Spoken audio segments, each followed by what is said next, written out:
Hey, everybody. Welcome to another episode of Design Recharge. I'm your host, Diane Gibbs, and I am excited to have Adam Grason on the show today. We have been trying to, I think, have this for like 4 years, so I'm so excited. So today's podcast is brought to you by Audible. You can get a free audiobook download and a 30-day free trial if you go to audibletrial.com/designrecharge.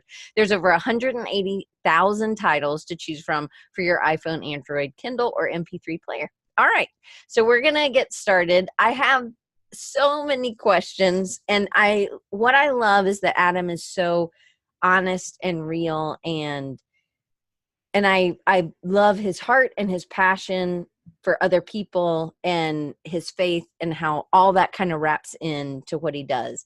And so he's going to share he's worked for some super huge big companies, and he also has done things that he doesn't even show on his feed, right? Because things that just pay the bills. And so I think that this episode was called exposing the freelancer life, because I think there's this we think that you've got it made and everything's there. You've worked for Google and Disney, and then we don't think that you have to take any retainer clients that are things that you wouldn't ever share, but we all do things like that. And I think that I kind of want to expose some of those things so that we know we don't put these like, oh, I'm never going to be like so-and-so. And I just think it's good for us to kind of open the door, and I really appreciate you being honest and open. So yes. Adam, thanks for being here. Awesome. All right. So we're going to get started with some questions. Yes. I think you have a killer story. You're self-taught. You have worked for yourself for a long time. Can you kind of go back through, because that has a lot of drive, and kind of where you got started and where your love for illustration and design kind of came to play? Yeah, absolutely. So I am self-taught. I took one class in high school. I believe it was my junior year too. And it was kind of at that moment that I realized that people actually made art on computers. I don't know what kind of like 16-year-old, 17-year-old kid didn't know that.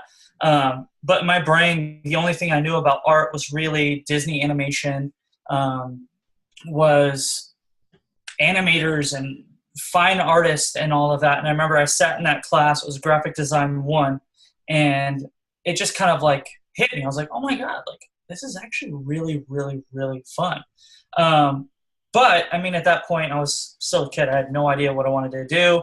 I couldn't get into college. My grades weren't good. I had a scholarship that I was going to go to the Art Institute of Atlanta, but I lost it because my grades were bad, because I was not a good kid when it came to school.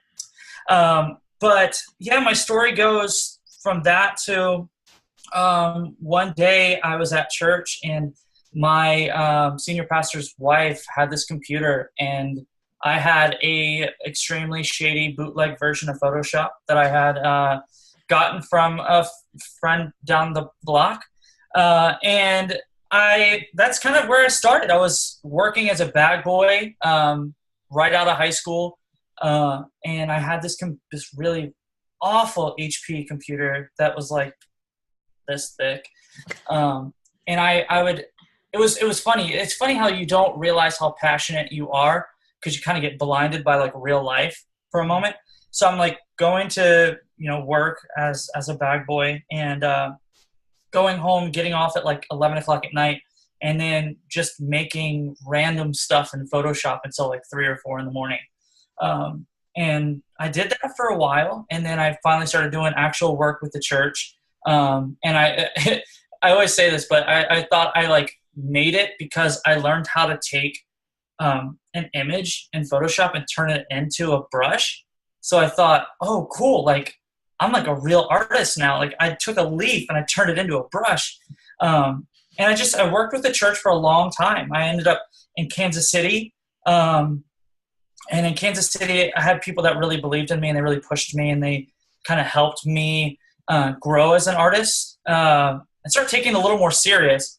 And then it just reached a point where I was getting so many people telling me how talented I was, and I started getting to that point and that a lot of people experience, whether it's in ministry or whether it's in a full-time job, where you just reach that point where you are completely not content anymore. And you realize, I have something greater for me. I can stay in my comfort zone and be miserable, or I can take this step. So what I did is, I had no experience. Again, I took one class in high school. I had nothing in Orlando. I moved to Kansas City because of it. I was working for them in Kansas City for 2 years at this church. And I decided I was just going to give it all away, and I was just going to take a leap of faith and jump into full-time freelance or finding a design job. So were you married at this point? Yeah. Okay. I skipped over the marriage point. I got married on my 21st birthday in 2007. Okay, so because sometimes people are like, hey, I'm single, I can do this, I'm just going to go freelance. So that wasn't the case, right? So I'm just kind of trying to paint that clearer picture. Yeah. And I have the most wonderful wife in the world who believes in me far more than I believe in myself. And so she kind of, every time I was like, hey, let's move to Kansas City, she was like, yep. And hey, I'm thinking about leaving the little church stipend that I was getting, and I'm thinking about just winging it and going for it. She's like, cool, do it. So yeah, I had my way. And so I decided to leave the comfort of that job, and I had my very first real big boy job interview, which again, like I went from a bag boy to church bulletins, basically, to actual like job interview. And like suit job interview. Oh yeah, it was going to be a junior design position at a small local television network. And so I didn't know. Oh my God, it was awful. I didn't know what to expect. Again, like that was like the first real job interview I ever had. It went awfully. The guy demanded an art test right then and there, no warning. And he would bark out commands, like type tool, type this, and then drag this, and then throw the photo in. And apparently I was 10 seconds too slow for his liking. And he brought me into his office and said, listen, I'm going to be straight with you. You have no real potential as an artist. You were too slow. You didn't know the software well enough. I would tell you to go to a tool, and you would have to go to the top navigation bar to find it. You didn't know the shortcuts. I just want to let you know that I think you should really explore something different. I don't think this is for you. And that obviously that was tough to hear. But to be even more honest, I didn't give a crap what he had to say. I knew what I wanted to do for the rest of my life. And I knew what I wanted and what I could become. And I knew that a lot of my ambition is always, and I've said this forever, my ambition is to make other people greater than me. If that's Target, if that's Dave Clayton, who I owe a tutorial to, I saw that comment, Dave, sorry.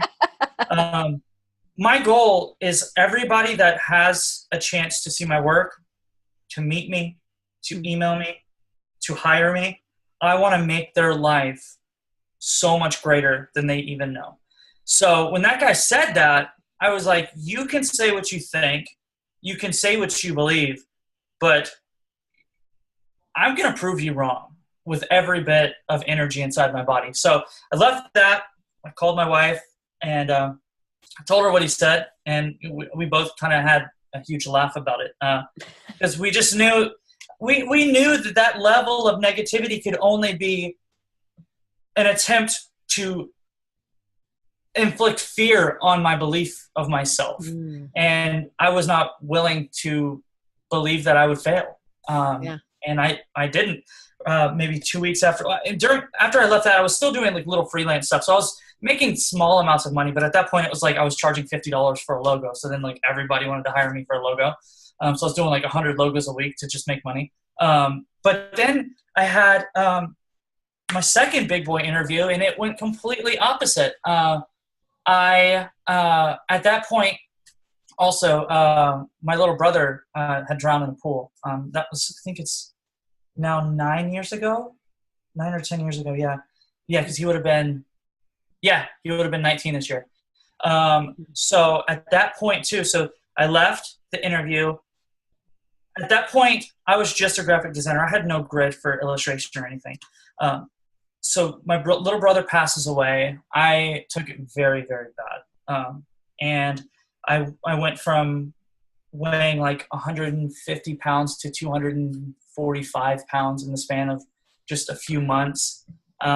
Eating my emotions. I had ambition at this point still, but I was also not in a good place. And I remember sitting there with Christina, my wife, and we were watching, I think it was either Ratatouille or Incredibles. Just one of those Disney movies that has like an Aladdin, we'll just call it Aladdin for this sake, where you have the riff-raff street rat who should be nothing, but is basically becoming the king. And I just had that moment where I was like, you know what? Like, I love illustration. Watching this movie ministered to my heart so much. For the first time in forever, I was laughing and I was smiling. So I decided, like, I'm going to try to learn how to do illustration. Because again, at that point, I was just a designer doing layouts. And when I said I was doing logos, I basically mean I was going to like gomedia.us and like buying like stock vectors and putting them in Photoshop because I didn't know how to use Illustrator. And I started to really try to become an illustrator. I got a few personal pieces under my belt, maybe 4 or 5 of them, all Disney themed, because at that point, Disney was the only thing that ministered me out of my sorrow. And it's hard to watch a Disney movie and end it going, man, life sucks. You know, most of the time you leave that going, wow, like I feel enlightened. I feel happy. So I had those few pieces, and I had my next big boy interview. And I came in with like my design stuff, and then I had these like little bits of illustration at the end. And it just so happens that the guy that was interviewing me was the owner of the studio, and he actually came from Disney Animation when it was still in Orlando. So we had an immediate connection. We start just talking and talking, and I'm like, yeah, I'm from Orlando. Like, I loved it. I can't believe they took away the animation thing. And he goes, yeah, me either. And he's like, you know what? He was interviewing tons of people. He's like, you know what? This job is yours. And I got my first design job. I wasn't doing anything necessarily exciting, but for a guy that has come from one class in high school, I was very happy. My role was going to be a contract job, at least guaranteed 6 months. I would have a salary. I would have some small time off with pay. But my role was basically to go through the Rolodex of Hallmark and drag and drop different assets. So maybe it's like a saying from 1999 with an illustration from 2004. And I would just do that for, tons of hours. And during that time, I was still freelancing. And that was they were the first real people that saw me as an illustrator, which was a really big deal because illustration was used so highly during that time to help kind of shape me. So that time ended, and then I moved from them to a studio called Barkley. My very first day there was a contractor. My very first day, they laid off an entire floor of people. The guy that was supposed to be in charge of the international campaign for Krispy Kreme left, packed his stuff, left, didn't say anything, empty office. So day 2 with them, they tell me, listen, we're kind of short-staffed, so we're going to need you to handle the international campaign for Krispy Kreme. Wow. So I went from drag and drop to I have to design the box. I have to design the stickers. I have to design the billboards that are going to be hung up. And the thing about Krispy Kreme at that time was every market was distinctly different design aesthetic. So America was more reserved, and I had the Europe and Latin America focus, which it's a lot more color, it's a lot more vibrant, it's a lot more playful. So I had to learn how to really illustrate and really like hone in that skill. And sure enough, I was able to do it, and I didn't get in trouble for anything, and they trusted me with that. So I have a question. So Yeah. It sounds like, one, you don't let people get in your head about who you are. And I want to Right. know how, because you were young, Mhm. how, and sometimes even I have trouble with that now, even, sometimes, Yeah. oh, maybe I am like that. So Mhm. what is that talk in your head that's like, yep, I can do it. Like somebody Mhm. says, hey, you were just going to be a junior level designer. Not today. You're going to, and Yeah. instead of like getting in your head and being like, oh my goodness, I don't know if I can do this. What was it that you were like, okay, I'm going to do it. I can do this.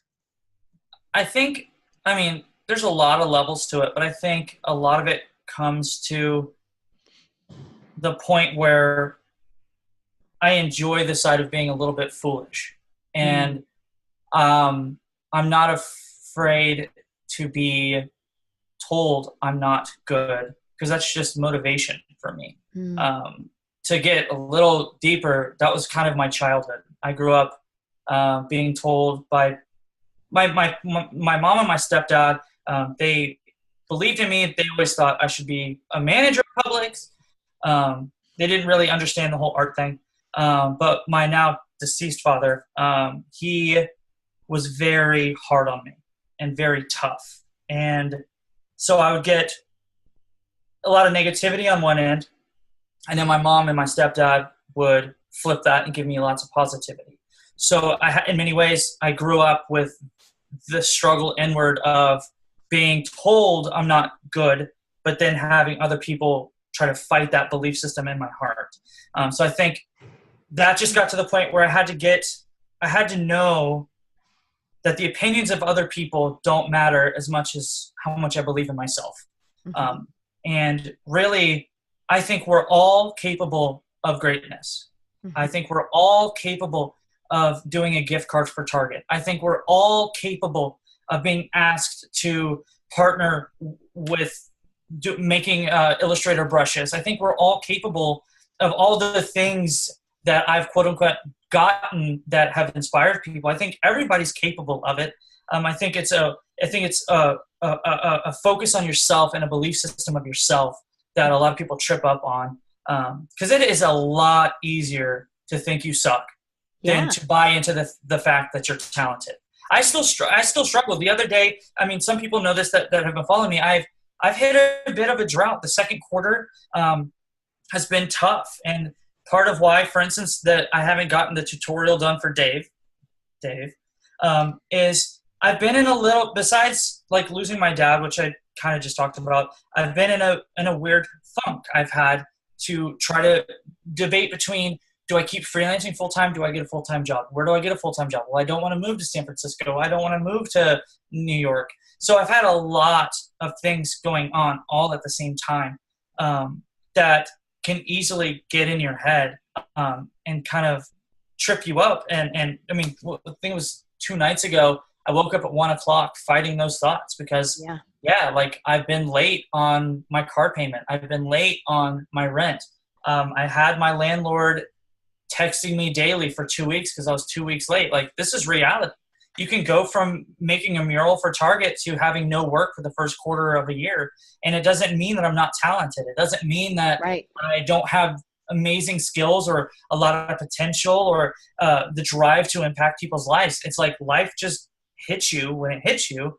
And if we can expect to always believe in ourselves, we should expect life to get hard at times, I think. So it's really not thinking that what you're doing is a direct impact. Sometimes things just happen, and just like going into your second day and they're saying, hey, you're going to do it, was an Yeah. opportunity. And Yeah, so sometimes there are droughts in there, and I'm so absolutely. glad that it has nothing to do with your talent, Mm-mm. you know It but doesn't. it doesn't. It absolutely doesn't. And I love that you're willing to share that, because I think that it's really hard, when we bounce a check, or when we Yeah. are like, oh, I mean, and I think it Yeah, happens. because It's just yeah, reality, you and know? I think we love to think that like the big name designer that comes to our mind is we bounce our check and then we think, well, I bet so and so doesn't.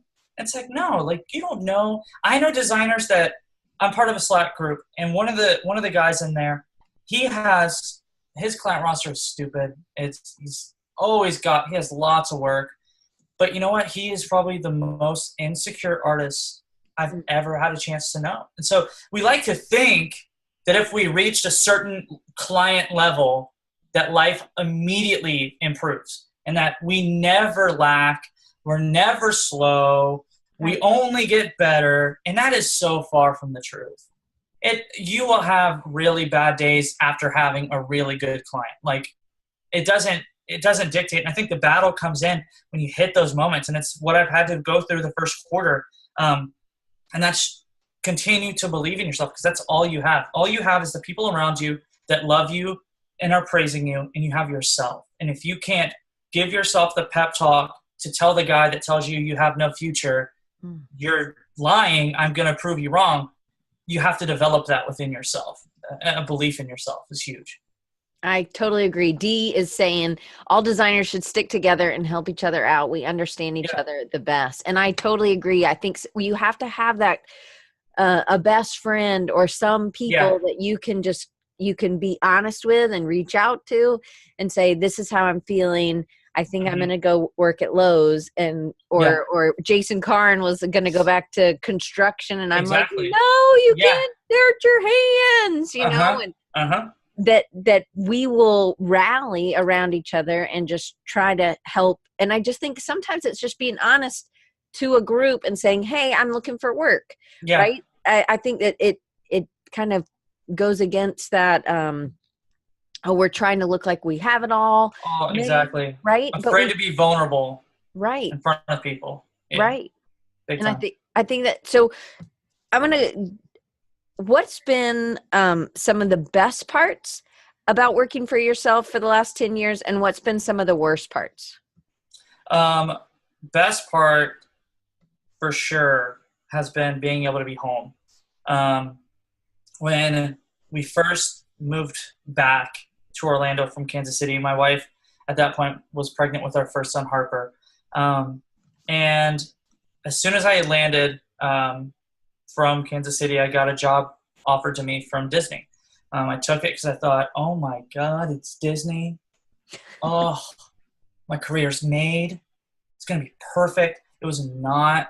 It just wasn't. It's not that the job wasn't a good job. It just did not fit me. It was definitely a pay decrease for my freelance. We ended up having my son, and I spent more time working at night than I did with my family. I would work from 9 to 5, get home, work from 8 till midnight, sometimes 3. One project I worked all the way through, slept 30 minutes, and then went to Disney because I needed to provide. So the best part for me has been the ability to be home, to be hands-on with my kids, to be able to alleviate some of the stress that Christina has with the kids and with the house. And she was running her small shop for a while. Being able to be home, be present, I take a lot of breaks while I'm working because there has to be cuddle fights. There has to be sprinkler time. They have to eat lunch with me and breakfast with me. So that's by far the best part that I've had being full-time freelance. Worst part has just been the inconsistency, probably the creative loneliness, because you do spend I'm an introvert already, so it's not that bad, but I need to get out more, I will say. But I think even creatively it's hard. That's why being part of several Slack groups has been really helpful, because I feel like I can interact and feel like I'm actually talking to human beings instead of a 7-month-old. So definitely those are two of the hardest parts, is just feeling secluded. And then also just the inconsistency and you can never, as a freelancer, this is a huge lesson for everyone. You can never have too much work. You may think you have too much work, but you're probably not managing your time well, because too much work means you probably aren't scheduling things properly. I probably about 2 years ago, I started actually scheduling work. And I'm not as good as I'd like to be, but I think we can all agree that we have improvements. But but you can never have too much work because you got to prepare for the drought times. And like I said, the first quarter for me was awful. Last project I had in 2018 was the mural for Target, and then it was like crickets. And I have a contract that I'm a retainer with a studio in California, and they went from giving me 20 hours a week to like 2. So I didn't plan that, which, I mean, you can't always plan things, but I think if I would have had a little more hindsight, I would have probably not turned away some clients that I did turn away and just try to be like, well, can we schedule this for January instead of December? That kind of thing. Right. All right. So Jim has a question. I want to make sure. I always like to get our live questions. Yes. So Jim says, because I actually think that, you know, how you're raising your boys hopefully is more the way your mom was, right? Mm-hmm. So, and Brittany has a question too. So first we'll do Jim. Jim says, yes, we always talk about how our talent is only a small part of what makes us successful. Communication, organization, relationships, business sense, etc., have a huge impact on our success. How do we prevent those low points in confidence from affecting these other key slices of our professional pie? Is it too easy to say I'm terrible and I have no talent, then forget that it's okay, it's only a small part of the equation? Oh, for sure. I think I did struggle a little bit. I mean, I'll explain it like this. Not only in January did work get slow, but my dad passed away. So you got to understand my upbringing, and then my dad passing away was a really big deal. Now, me and him, we definitely rekindled, and it was not nearly what it was when I was 16, obviously. But I think for sure it's important to realize, yes, business is slow, and yeah, it does affect you financially. But business being slow didn't make me a bad husband. It didn't make me a poor father or a poor son. Those things don't directly affect your true impact, I will say, on those around you. Because, like, again, that's my barometers. If I'm not making other people better than me, then I'm failing. That's failing for me. So if my kids are not being better children because of me, I'm not being a great father. That kind of ideal. If I'm not producing resources or being an open book for other creatives, then I'm not as great as I could be. If I'm not making someone else reach a higher level of greatness, then I'm not. Your value wasn't directly connected to your ability to bring in thousands of dollars. Right. I didn't feel. I will say I didn't feel an incredibly amazing when I landed the Target mural because it was Target, as much as I feel like I'm really hitting my peak when I'm having a special moment with my kids. So I think it is important to really distinguish and don't let those things bleed over, because they will. And I mean, again, I'm not perfect. They did bleed over in the past 3 months, where I have a low moment and I'm like, I don't want to play with my son right now because I'm upset because I don't have a lot of work coming in, or because the landlord won't get off my back. Yeah, they will affect, but I think it's important that you recognize it and you just address it. Talk to your spouse, talk to a friend, get the help to switch the mindset back, to realize that those things, your job, your creative roadblocks, your business sense, all of that is not who you are. It's an extension of who you are, but who you are is who you are with your family and your friends. It's a situation, not an identity. Exactly. Yes. All right. So Brittany has a question specifically about scheduling. So how do you schedule things? It seems like everyone says they need to turn things around ASAP. No one seems willing to go into a schedule because they need it right now or this week. So what I do typically in a scenario, because a lot of people are like, yeah, it needs to be turned around in a week or 2 weeks. And I think we can all agree that we've taken a project like that and then 6 months later it's done. Right. So I think a lot of people think it's urgent. So what I've done in the past is I schedule bits and pieces of the project instead of as a whole. And I send them a timeline. And if they have an issue with it, I work with them to figure out if it's a real issue or if it's they need to get it done. So I think it's important when you go to invoice them for your deposit that you also include in there, like, here's the actual timeline. I'm going to spend 2 weeks. Just so I don't think a lot of clients understand how much time is spent in just ideation and the creation of that idea. And so scheduling that helps people understand. And I've also realized it's actually helped people see the value when I give a certain number.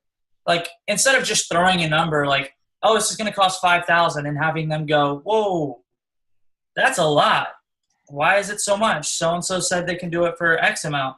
When you submit that number and you also submit the amount of steps is included into that one project, 9 times out of 10, they're going to understand that, first of all, you're a lot better than just like someone that whips up art, but that your actual value of what you do is heightened.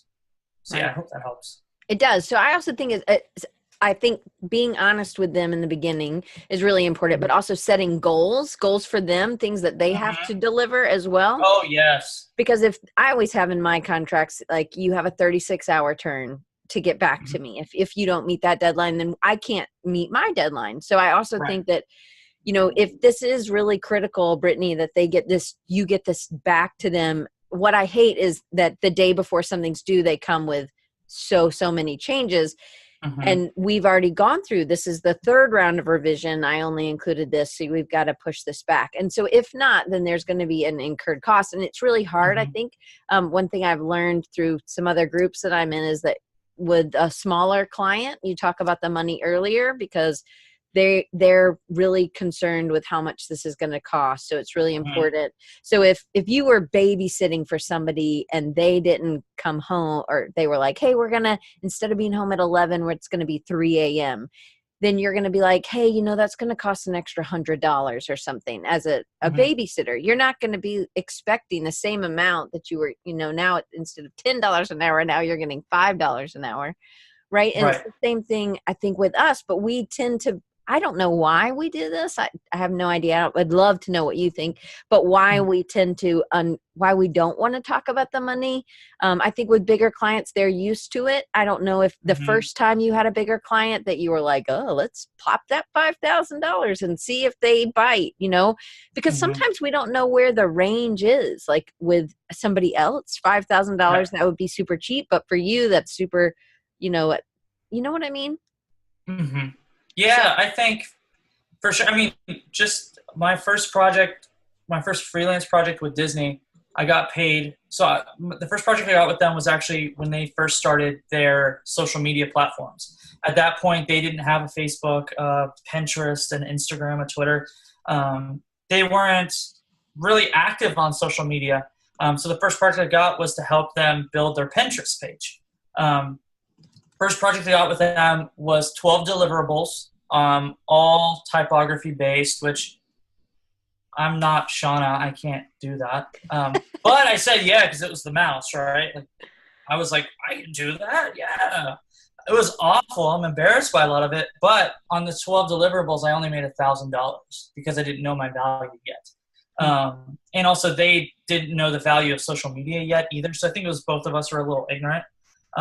But I think we get so nervous to price because we're afraid of losing the client, right? And I mean, there just has to, and I still struggle with it too. I'm not perfect with this by any means, but I think there comes a point where we have to, every once in a while, just stick to our guns and just say like, it's going to be this amount. And if they don't say yes to that amount, it's because they don't see the value in you.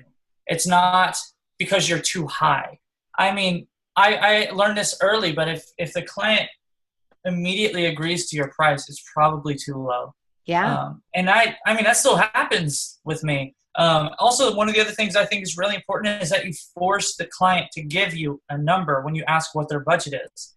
The word, I hate it when I'm like, what's your budget? And they go, well, I don't really know. I'm like, what? Like, you're an organization that has to spend a certain amount of money every year by certain quarters even, and you don't know the value of what you're asking for.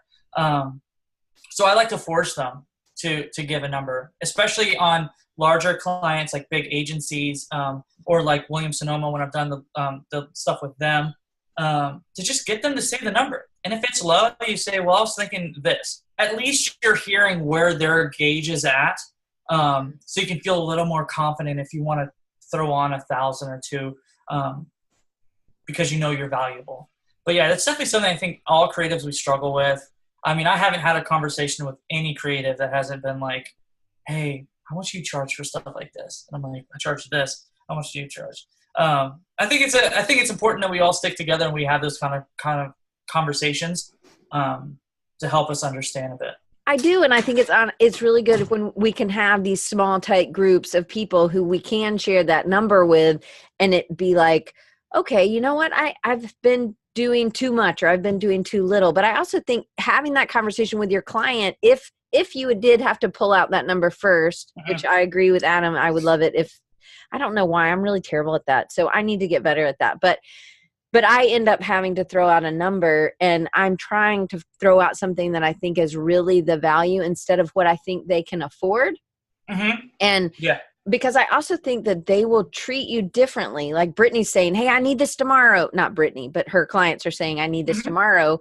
And if you said, hey, this is, $5,000. And they're like, oh, well, $5,000 isn't going to be delivered tomorrow, then they have, it gives you a different value. $50 logo, right, is not as valued because they think, oh, well, you can pop these out, or whatever, that there is value to a price of a car, or, and as a freelancer, I think we do need to, sometimes there are leaner times. And I think that was one of the things for me when I talked to you one time. It was like, you said you were doing a retainer thing, and you were like, oh, it's nothing that I post, it's just, it's design work that is just paying bills. And so to me, I was like, oh, wow, Adam has to do that too. And I know that sounds terrible, but I was like, oh, well, he's normal. He's like me. And so I always think Design Recharge is about hope. And I think, well,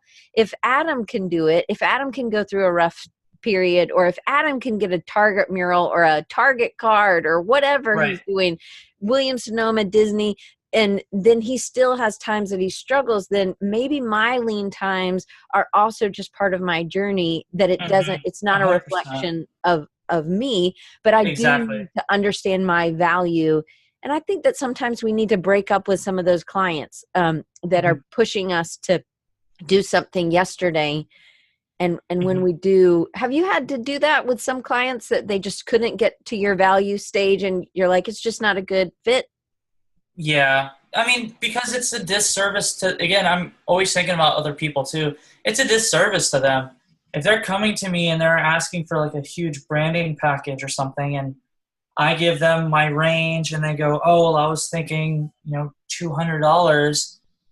I look at that and I go, I can't meet you at that value. I don't want to disservice you, because let's be honest, if I'm taking that project, there's a really good chance that I'm not taking it as serious because the values aren't meeting together. And so, I've turned down those kinds of projects too, because you also don't want to let those projects get in your head, because then you start to devalue yourself. Right. And you start going, well, shoot, man, I'm getting all these projects now at $250. Man, I should just charge $250 for everything. But that's not an accurate value of who you are and your skills and your talent. Certain people are at different levels, of course, but I think understanding your value and being okay with not devaluing yourself to just make a quick buck is extremely important, because it gets in your head, it really jacks you up creatively. It jacks you up mentally, for your mental health even. It happens often. Shauna says, and I do this as well. Shauna says, I always follow up with, if this is beyond your budget, allocated budget, let's talk and see if we can find a middle ground. And I think that that's a really important thing to say, because, or there's other ways, like you can space out the payments, or you can have a buy-in of shares or something, or you have part of the company. There's always something else that people could give you as value of Mhm. their business or Oh their yeah. company or something. Oh yeah. And sometimes they may have connections with other people or companies, and they could get you t-shirts cheaper if you're in the t-shirt, or who Right. knows. But I think sometimes you have to remind them of other things that they have that are also of value if they Yeah. really want this, right? Yeah, what I've done too in the past is if they can't meet me at like the lowest number I feel comfortable with, um, I will just try to find ways to cut back.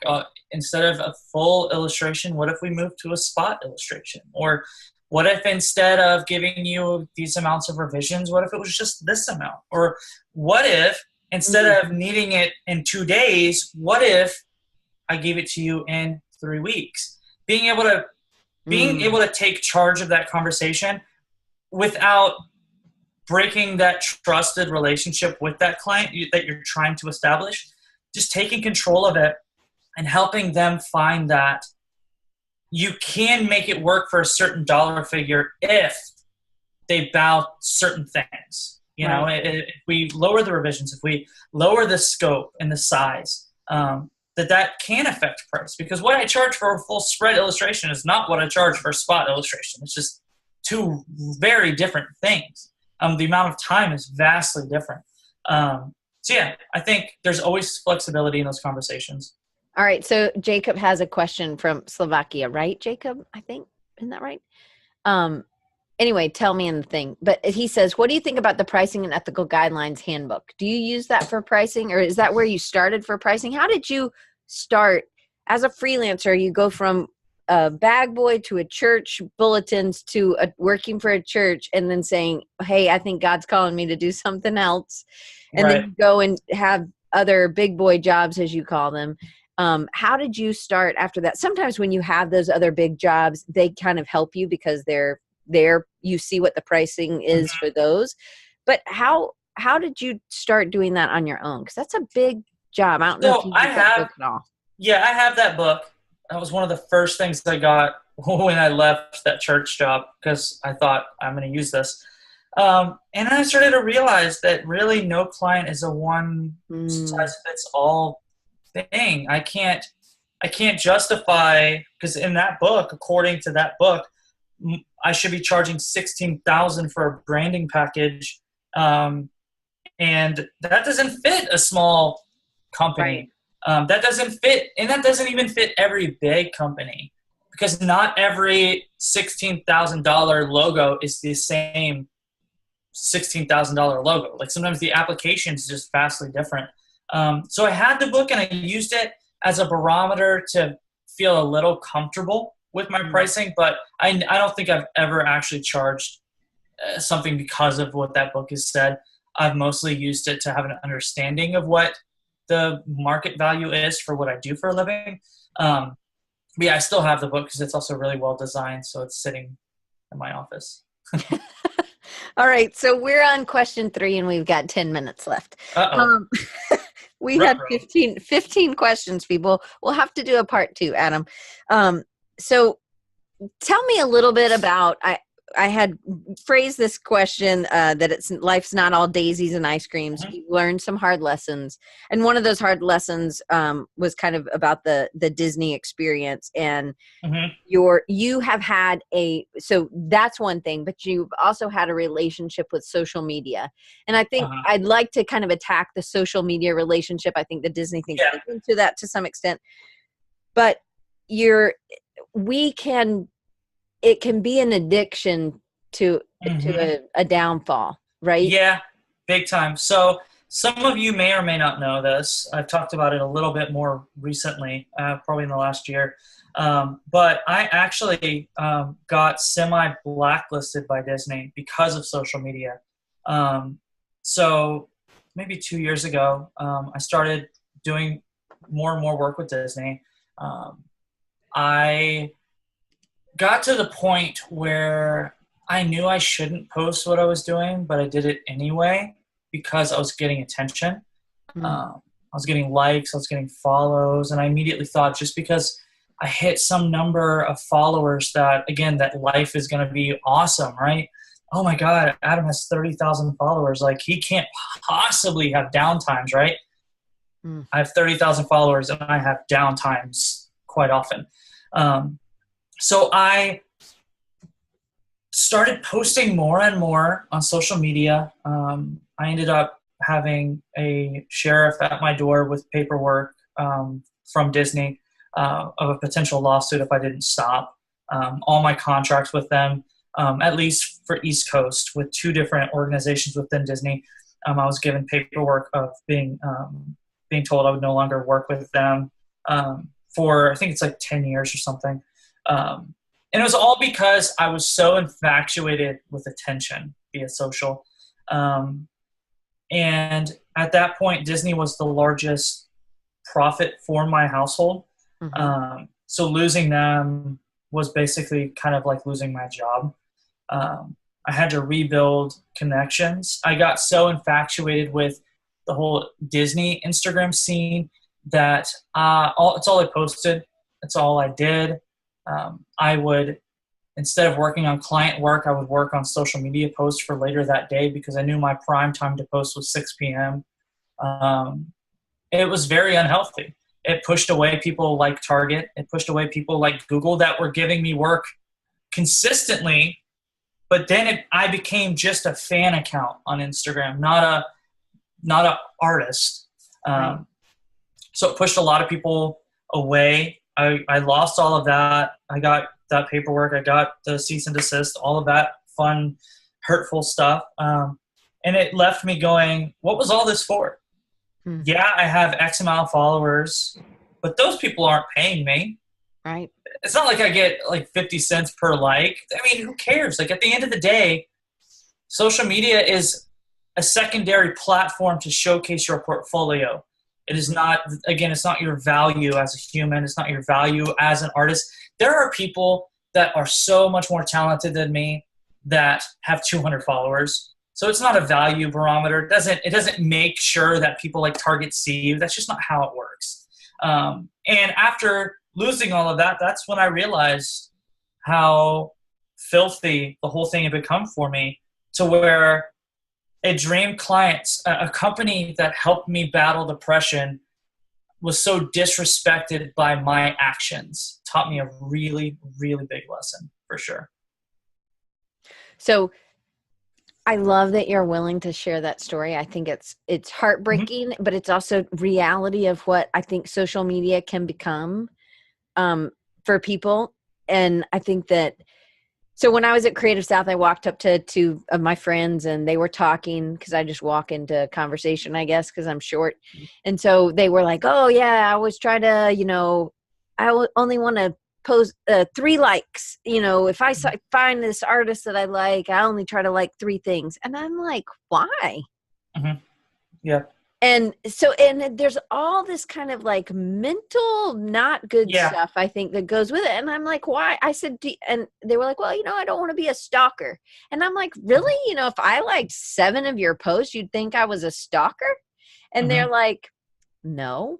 And I was like, well, how would that make you feel? And I think it's, I don't know how those algorithms work. I know that there's things, I just don't. It's kind of like magic, and I just think you need to have a presence. It's important to have a presence. It's good to use the hashtags. There's things that you should be doing.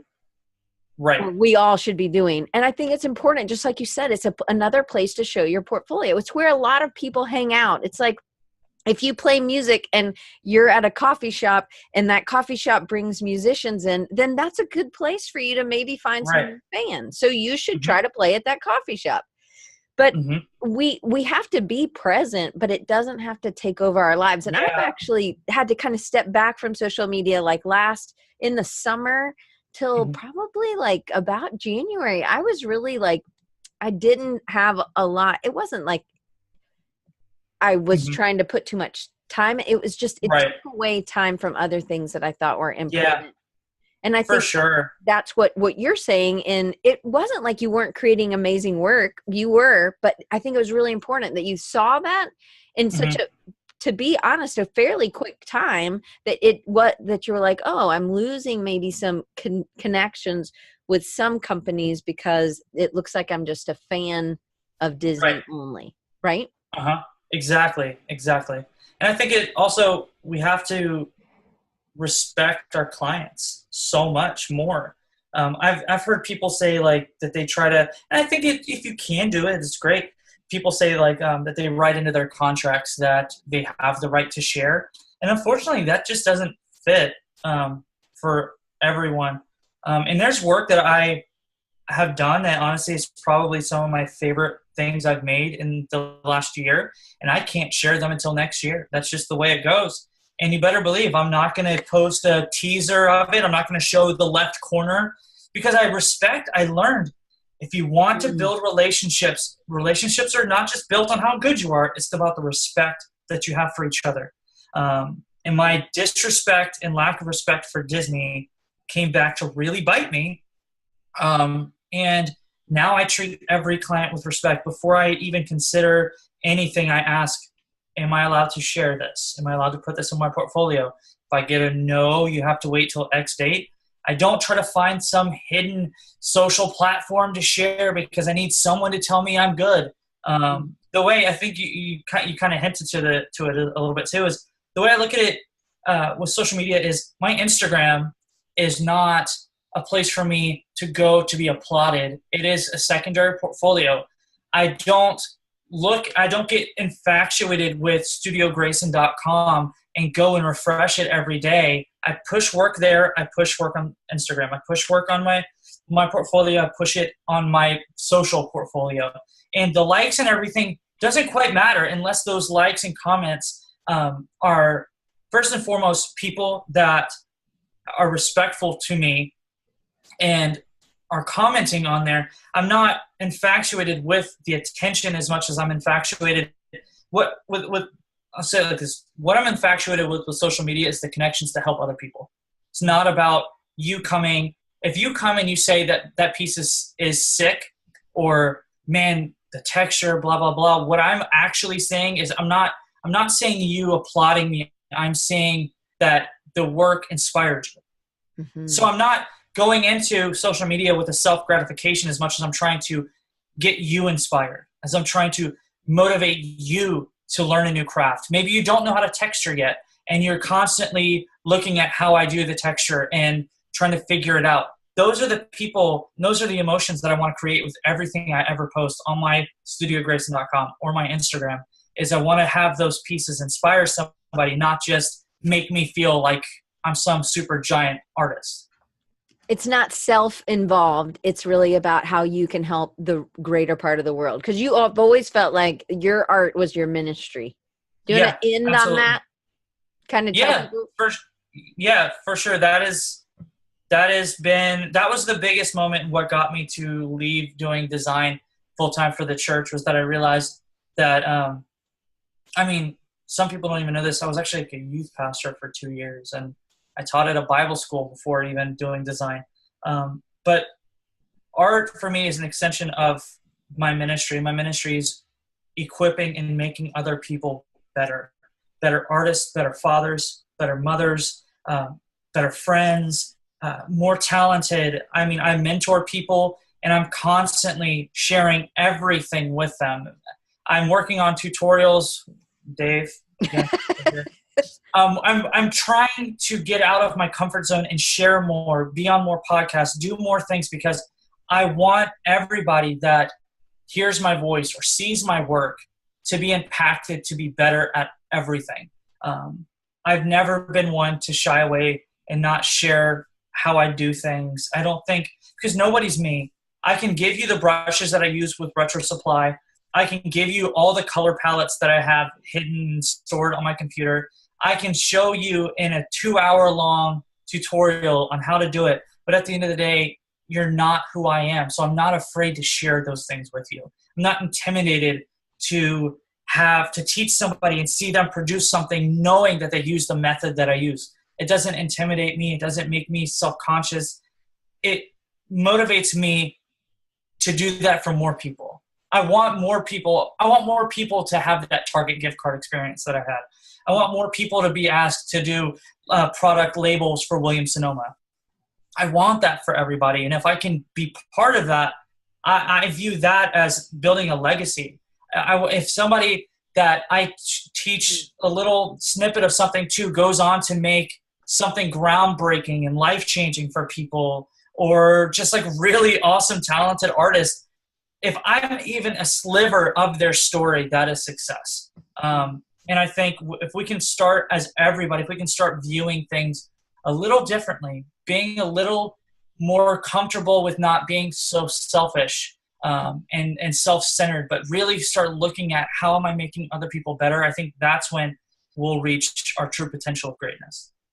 You know what? That visual, when I hear you say that, I don't know, but you've probably seen cheerleaders, you know, and they make these pyramids and they stand on each other, right? Yeah. So I think a lot of times as designers, we want to be the one at the top. We want to be the one, but really what you're saying is maybe the more important role is knowing for sure. that you are a base and you are where somebody else can stand on you and be. And I think we want everybody to have a time at the top. And I think that there is enough place for everybody to get to be that top cheerleader, right? But I also really like being that foundation, and I'm okay. I'd rather not be super. I mean, I still need to make money, but I'm not, I don't have to be the focus, because it really is, there's a ton of joy. Just like you're saying, it may have been a lean first quarter, but you still were getting what you needed from your family and playing snuggle. I can't remember what you call cuddle wrestling. Cuddle party, or tickle fights. Yeah. But I think that that's such a grounding thing. Like, hey, I want to help you get up there because it was great when I was up there, but it's even better right here watching you succeed. Right. But I think we are stronger together. It's a mass of how we can come together, and really we're doing something to make a company stronger. And I just think that there's something I think we should love on tons of people in social media. Don't hold back. If you like 7 things, then like all 7 things. Nobody will think of you as a stalker. Just really go crazy on being that full sense of love. And because sometimes somebody might need it. Exactly. Right? Need it. Yeah, exactly. Well, Adam, I can't thank you enough. I love talking to you. You always, I just appreciate, and everybody's been saying this over here. Adam, thank you so much for being so honest. For Eric Reagan said, Regan, I'm sorry, Eric, I totally messed up your last name, but I think I got it right the last time. And Doc said, golden nugget of the day, if you're fresh out of college or a veteran, understand what Adam's saying about respect, but it's also about connection. You've made great connections online as an introvert, as a designer, as an illustrator. Sometimes we work alone a lot. So it's really important in that community, but it is important that your first and priority is making sure that your clients are understood and respected, just like you would your friend or your wife or anybody else, right? Right, exactly. So I just can't thank you enough. And there's Doc says, tell people they are good and matter. They can't read your mind and may come at a time when they need it. And I totally agree. So guys, I was going to look up to see. I think Kyle Courtwright is on next week. I'm super excited to have him on. He also has a really great heart, and I'm excited to have him tell you about some of the things he's been doing. And I do think it ends up kind of being a thing about community. And Adam, I'm so sorry about your dad and Thank you. Just all the things that you've had to go through. But your story is so impactful because of those things. And I've teared up so many times today, and I just am so thankful that you're my friend. And I just can't want enough good things for you and your family. And I just, you're just going to be staying in my prayers for sure. But I really just thank you so much for being honest, because I really do think it's like that freelance life exposed. So guys, we will see you next week. And let me make sure you guys know how to follow Adam. because he is still on social media, people. So you can always find him at Studio Grason, GRASON.com. You can find him at Adam Grason, still GRASON, just in case anybody wants to spell gray a different way. And dribble.com/Adam Grason, at behance.net/ZADOK44. And how do you say that? Zadok. Okay. And then LinkedIn, Adam Grason. I have a link I'm going to share. And then also on Twitter, it just says Adam Grason. Man, you've really lucked out on that Twitter account. Oh, yeah. I mean, there's not many Adam Grasons in this world now, man. I guess so. I would think that would have been a hard one, actually. But well, I've had it for so long. I mean, I got social media as soon as I could, not knowing what it would really be. I mean, if you dig, I haven't deleted it. If you go on my Instagram, you dig really far back, you'll see some really chubby Adam. If anybody's interested to see that time of my life where I was using remember the Instagram filter that had like the border or whatever? Oh, yeah. It was like, yeah, everything has that. Everything has that. We'll know when we get that far back. Will you think we're stalking you if we go that far for sure. I'll be like, oh my God, they liked my first post. I used to post like random stuff, like just like a tree. I don't know why I posted it. And I wouldn't even leave a caption to explain why I took a picture of a tree. It was just like tree, border, post. Yeah. Dig deep, guys. Dig deep. All right, we will. And guys, you can always follow me on @DesignRecharge. Thank you so much. Hit like if you liked it. Give a comment underneath, or if you would love to have you review on iTunes or Spotify or wherever you listen to your podcast. And just know that, again, it's sponsored. I didn't even say the S. It's sponsored by audibletrial.com/designrecharge, and that'll give you a free audiobook and a 30-day free trial. Thank you, Adam. Thank you. Appreciate it. Hey, I just wanted to tell you about a couple of ways you can support the channel, the show, and the podcast. One, you can get extra content delivered to you to patrons only by going to patreon.com/Diane Gibbs. And then my favorite way to build websites has changed a little bit recently. I am now using the Elementor plugin with the Divi theme. The Elementor plugin works with almost any theme. It makes almost any theme invincible. This plugin has changed the way that I've been able to design websites. It was allowing me to work at such a faster speed where other plugins fell short. Now I don't need that. I just need Elementor. You go to bit.ly/dr Elementor. My favorite theme, of course, which I've told you about before, is the Divi theme. It gives you complete control. I purchased the lifetime plan, which was $250. I believe that's the same price it is now. And you can, for the lifetime, you never have to pay a renewal fee every year, which it's about, I think, $80. It is based off of a grid system. And now I need one theme and I can do custom sites. And it allows me to use strategy and customize for their needs instead of trying to adjust a theme that already exists. And the last thing that I love that I use every day is Audible. Audible has changed my business and has changed my life.